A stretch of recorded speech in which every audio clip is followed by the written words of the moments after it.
What's built America is the entrepreneurial spirit with new ideas and change. And this is certainly what they're doing with 44 farms and the other programs, and now in combination with Walmart. Teamwork wins in sports, teamwork wins in business, and teamwork wins in our personal lives. You've heard all of this discussion today about ranching, improving, make the land better than we found it. I'd like to talk to you just a few minutes about human potential. Human potential is unlimited. In 1972, none of you were born. I'm not sure your parents were born. In 1972, I went to a large grocery convention in Chicago. There were about 4,000 people throughout the grocery industry there. And Gene Hickman, who was the CEO of the Kroger Company, made the introductory talk. He said something that I think about every day when I get up. He said to this crowd, "You'll never become what you want to be by remaining as you are." Can I repeat that? We'll never become what we want to be by remaining as we are. Look the way life is lived today, just so dramatic. But we have trouble changing, accepting new ideas. The Jones family in New Orleans, I love that story. I would like to get that film, Bob, and show that around. That's what life is all about, change. But could I challenge you?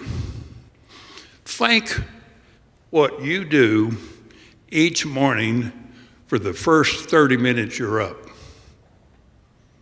And I challenge you, change that routine totally tomorrow. Would you try that? And change and do that change for 8 or 10 days. We get in grooves, we can do it without thinking. I had the pleasure of knowing Sam Walton. Our family, my grandfather started wholesale grocery business in Central Texas in 1894. My father, when he got out of college in 1929, he went to work for his dad. And then in 1959, when I got out of college, I went to work for my father. We served grocery stores of all type.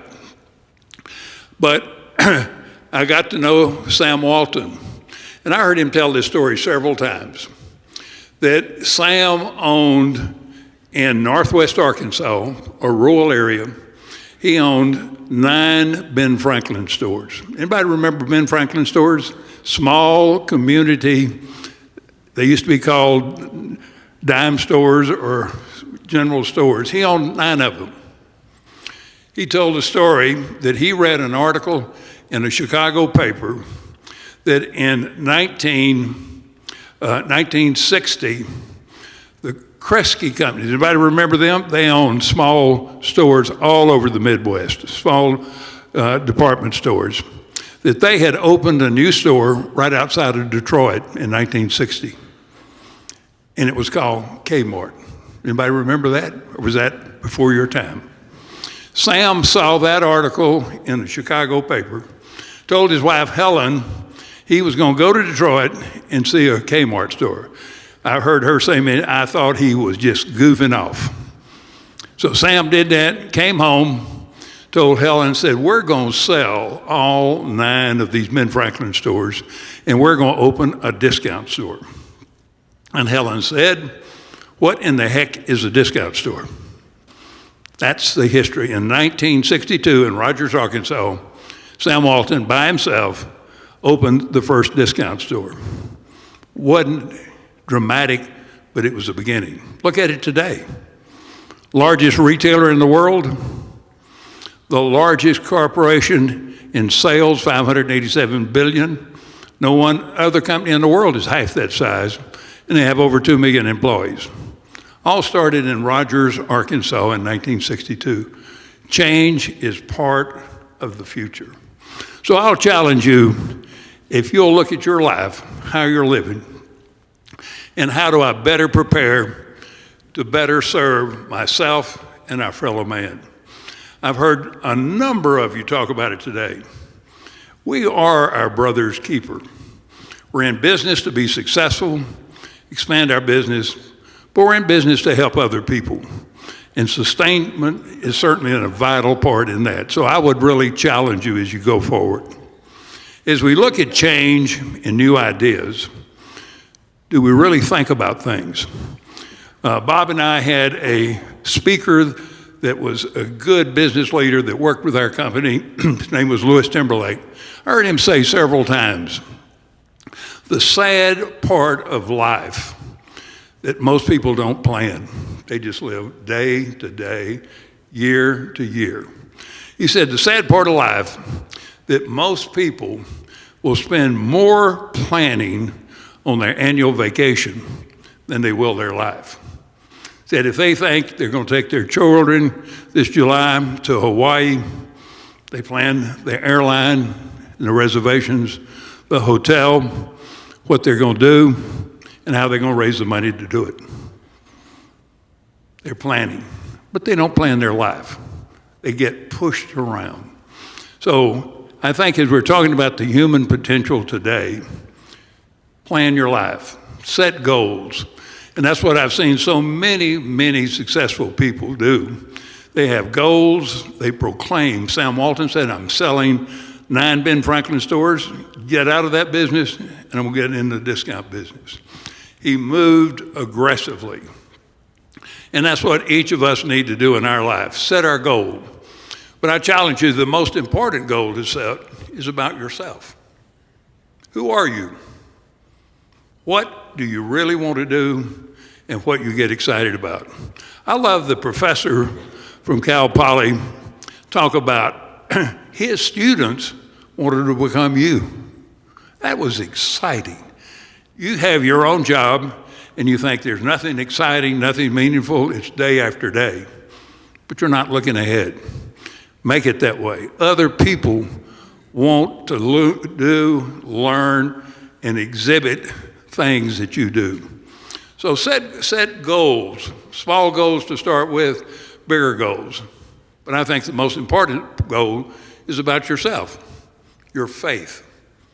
In building McLean Company, I learned from my father, and he learned from his father, that we represent honesty, integrity, high Christian principles in everything we do. We said that to every employee. We had employee meetings once every 4 weeks. We put them in small groups of no more than 30. And we'd talk to them about the values of McLean Company. That was more important than talking about the productivity and what they had to do. We talked to who we are and what we represent and what we want to be held accountable for. So understand yourself. Convey that to the people that work with you, the community that you're involved in, and the industry. You're really gaining it. And Bob and your family for sponsoring this. This is a motivation. I want to get bigger in the cattle business, I guess. At 87, is that all right to get in the cattle business? Yeah. You bet. Never too late. So understand yourself and who you are. Understand your values. I learned from a friend of mine, I have notes I make to myself, and I write down as I'm going through life at that current time, issues that I'm facing, how I'm going to solve, and look at that when I get up each morning. Awful easy to get into opportunities and you lose sight of your values. So I challenge you, write your values down, talk to them.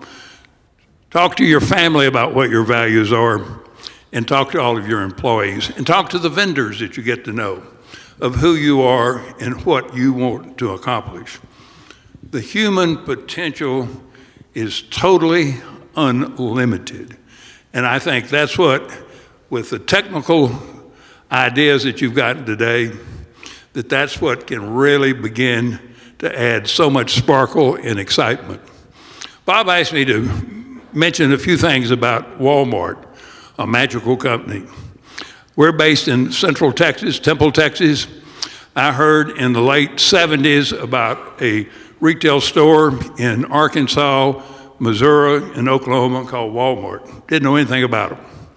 And so I thought, well, I'll just do something creative. I wrote a letter to Sam Walton. Never heard a word. So I wrote him another letter. Never heard anything. Can't give up. There was a salesman in our office in Temple that was in the meat business, and I heard him say he was from Springdale, Arkansas. So I said, "Do you know Sam Walton?" "Well, fairly." I asked him if he could get me an appointment. He said, "Well, let me see." So he called me back and said, "If you'd come up on a certain day, you can see Sam, David Gleiss, and Jack Shoemaker." I had the most exciting moment this morning. I met the daughter of Jack Shoemaker. Is she still here? You bet. Jack Shoemaker, 3 people built the culture of Walmart. Sam Walton, David Gleiss, and Jack Shoemaker. So I went up to Bentonville, and back in those days, the corporate office was wide open. You just walked in. So I just charged in there. Told them who they were, who I was. In the grocery distribution business, we wanted to provide services for them. And Sam Walton looked me in the eye and said, "Son, we don't need a darn thing you do. We got more warehouses than you do. We got more trucks than you do, and we got bigger computers. We don't need a darn thing you do. Can't let things discourage you." So I just decided the first week in every month, I was going back to Bentonville. You see Bentonville today. In those days, Bentonville was 4,000 people. And the Holiday Inn was the brightest light in town. And so I decided the first of every month I'd go back. So I'd just walk in their office. After 2 or 3 months, Sam Walton said, "McLean, I've told you, we don't need a darn thing," but he used some stronger adjectives sometimes. "Anything you do, you're wasting our time." I said the same thing to him time after time. I said, "Sam, I don't know what we can do for you, but if you ever have a logistics problem, call me." Never called. Kept going to see him. One day I picked up my phone and said, "McLean, this is Sam Walton." I said, "Wow." He said, "I got a problem. Are you still interested?" And I said, "I'll be there tomorrow." Gave me the sorriest job anybody could give you. You remember when they used to have those snack bars in the stores? They were terrible. And we want you to supply the snack bars. My heart sunk. You ever been in a deal you thought, wow. And I came back and told our executives we were going to supply the snack bars. I thought they were going to kill me. We wound up, and even today, McLean Company is the largest single supplier to Walmart. Business is relationships, getting to know people, understanding their ups and downs and difficulties. And got to know Sam, David Gleiss, and Jack Shoemaker. Knew them intimately. If you think raising cattle stuff, you should face down Sam Walton sometime or Jack Shoemaker. If anybody knows them, and David Gleiss. They were tough, but they were fair. And they had standards this high. You had to stand on your tiptoes. And that's how we got the business. We'd work harder than everybody else. Sam could be the most motivational person I've ever seen. But Sam spent 3 or 4 days every week touring stores.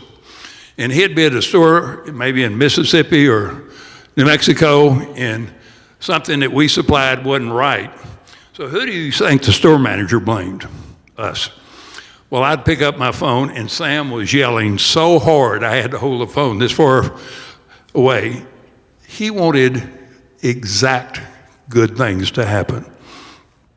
So as you build this, you're certainly hearing the technical parts, how to do it, the human potential, the most beautiful part. People ask me, I've been in business almost 60 years now, what's the best part of business?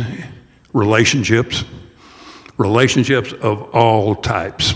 I love truck drivers. We had over 3,000 over-the-road truck drivers. Love truck drivers, or people that are working in the back of a freezer that's 10 below zero at 2 o'clock in the morning. Like those people, motivated with those people. So work on relationships and how to get things done. One of the other challenges I'd like to give you, business is fun, exciting, rewarding. Take time to enjoy life. Sam liked to do two things. He liked to play tennis, and he liked to go quail hunting. I found out early I'd played a lot of tennis in high school and other places and was fairly good. I heard he was a good tennis player. So I mentioned it to him one time. I hear you like to play tennis. And he said, yes. So he called me one day and he said, if you're still interested in playing tennis, I got a tennis court in my backyard. And I have one of our executives who I knew, Bill Fields, in charge of merchandising. He and I play all the time. He said, select somebody in your company that's a full-time employee, but a good tennis player. Came up. Thought, we're going to take care of this.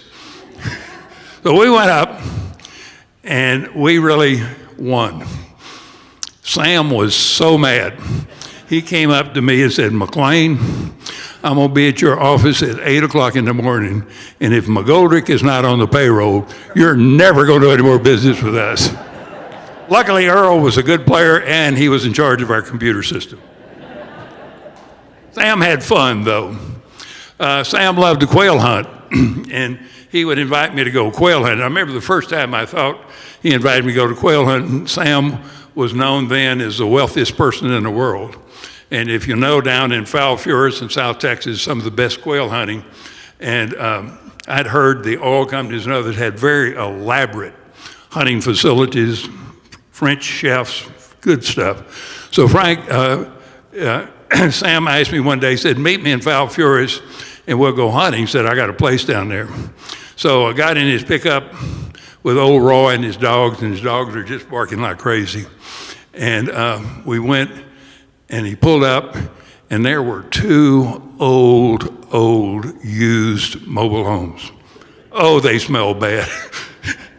And I said, Cam, who's going to do the cooking? He said, you and me. I thought, oh boy, this is not great living.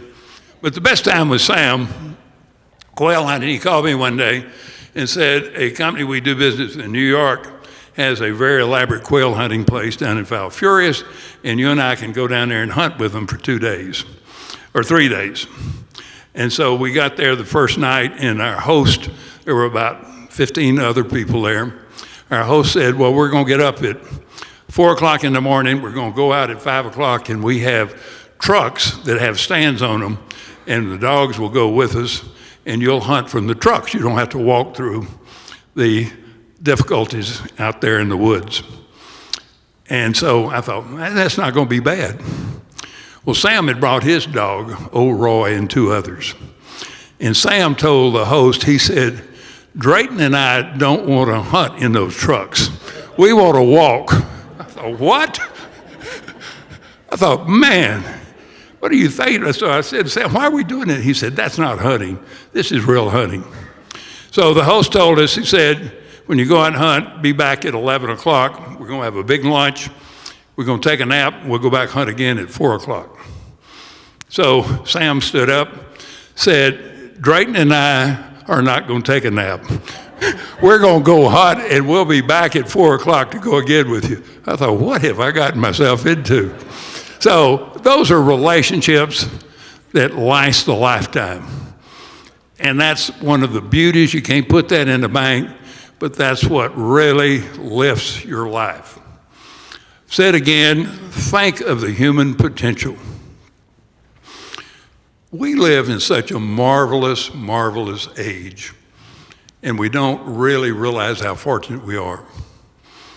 Think of the iPhone. You can remember when that came out. Does anybody remember the flip phone? I thought when that came out, that was the neatest thing in the world. The only thing it could do is make a phone call. And you remember it fit in your top pocket? And I thought it will never get better than the flip phone, which was made by Motorola. Where's Motorola today? Out of business.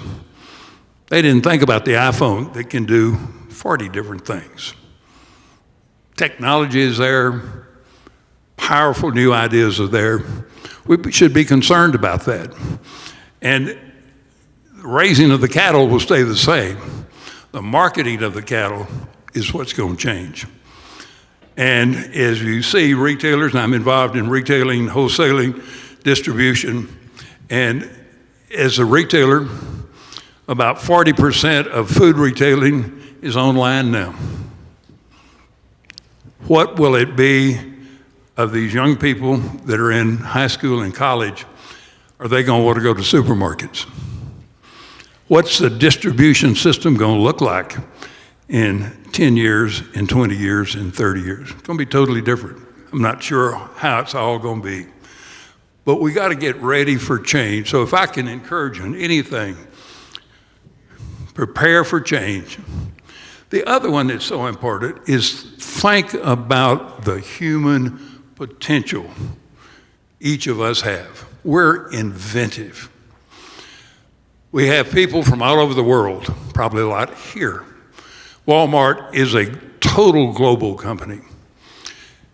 But think about America and who we have. You know what we do better than anybody else in the world? We invent things. Think from the time you were a youngster in school, the inventions by Americans, then look at all of the inventions of aircraft, technology in space, the flip phone, the iPhone, other things we have. We're inventors. We change things. So I encourage you there. Could I give you one more challenge? I'm going to ask you what you were doing in 1959. None of you were born, and again, your parents weren't born.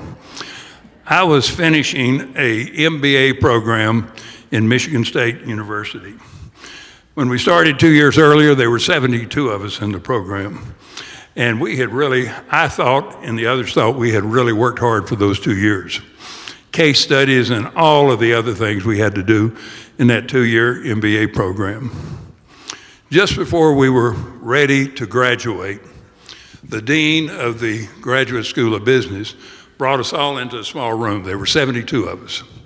And he said, we've had you here for 2 years. All of you qualify. In a few days, you're going to graduate, and your family's going to feel good about you. But he said, I'm not really sure we've taught you anything that's going to have lasting values. Well, I was devastated, and the others were too. But he said, I would like to give you 4 ideas that can change your life. So can I share with you those 4 ideas that he shared with this class in 1959? Number 1, he said, dare to dream, it's free. That was 59. That's when computers were just developing. He said, you have the most powerful computer in the world right up here. Use it. Don't rely on other devices. You can make judgment from it. You have emotion from it. You're creative from it. You can solve problems. And you can really express yourself. Use your mind and dare to dream. He said, by daring to dream, you can be anything in the world, and it'll lift your spirits. Number 2, he said, in everything you do, seek adversity. Is that the cattle business? He said, the lines are shorter. Repeat that. He said, in everything you do, seek adversity. The lines are shorter. He said, as you're building your life, look where the crowd's going. Just go the other way. Is that agriculture? You bet. Seek adversity. The lines are shorter. The third one he mentioned said, operate out of your imagination, not your memory. What he said, what's stuck in our memory? Our mistakes, our errors. He said, that's stuck in there. Blow them off. And I thought then, in 1952, I was a junior in high school, in Yo High School in Cameron, Texas. And I asked the prettiest girl in class to go to the movies with me. Guess what she told me? No. That was in 1952. I can still remember. I can remember on what floor we were on, and I can remember in what room I was in front of. What do we store up here? The mistakes. Mistakes are everywhere. Bob and I were involved in Major League Baseball. The Texas Rangers won the World Series this year. You play 162 games. The Rangers lost 37% of their games, and they're the world champion. Isn't that amazing? They're the world champions, and they lost 37% of their games. We're not perfect. We make mistakes. Take time to charge. Look for the future. Take a chance. The fourth one was, he said, I want you to visualize with me, we're in Africa, and there are two really tall peaks. And between these two peaks, they built a swinging cable bridge. And he said on one side on the peak was an elephant and an ant. Said the two went across the bridge and it bounced up and down violently as they went across. When they got to the other side, the flea said to the elephant, we shook things up, didn't we? His point was, in everything you do, find out where the elephants are. Thank you.